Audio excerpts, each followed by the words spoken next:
Ils continuent de sauter dans les bassins, mais devant des gradins vides.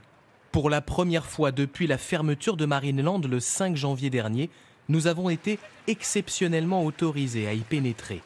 L'objectif du parc, nous montrer que les animaux encore présents, 2 orques et 12 dauphins, sont toujours stimulés et en bonne santé. En général, on fait un petit check le matin quand on arrive, on regarde comment vont les animaux et souvent, à partir de la lecture qu'on a eue, on va un peu décider des différentes séances qu'on va faire dans la journée. Il y a de la stimulation physique où on va vraiment les faire se dépenser, il y a de la stimulation plus intellectuelle, ça passe beaucoup par le jeu. Sur les 103 salariés que comptait le parc, une quarantaine est toujours en activité, dont 20 soigneurs, ceux en charge des cétacés.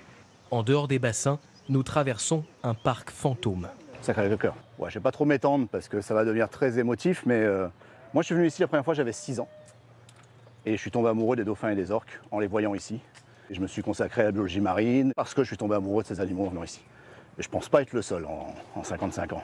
En l'absence de visiteurs, Marineland n'enregistre plus aucun revenu, mais doit continuer à payer à fonds perdu la maintenance, la nourriture pour les animaux, la masse salariale. 2 à 5 millions d'euros de dépenses annuelles. Certains observateurs alertaient sur une possible dégradation de la qualité de l'eau. Le directeur animalier se veut rassurant. Jusqu'alors, en fait, nous, on faisait attention, effectivement, à garder les bassins propres pour une raison purement esthétique. Sauf que pour les animaux, c'est bien mieux qu'il y ait des algues. Ils vont pouvoir aller se rouler dedans, jouer avec, etc. Donc ça leur donne une variété d'environnement presque dans le même bassin. Contraste saisissant avec ces images filmées lorsque le parc faisait le plein chaque été, attirant des millions de visiteurs.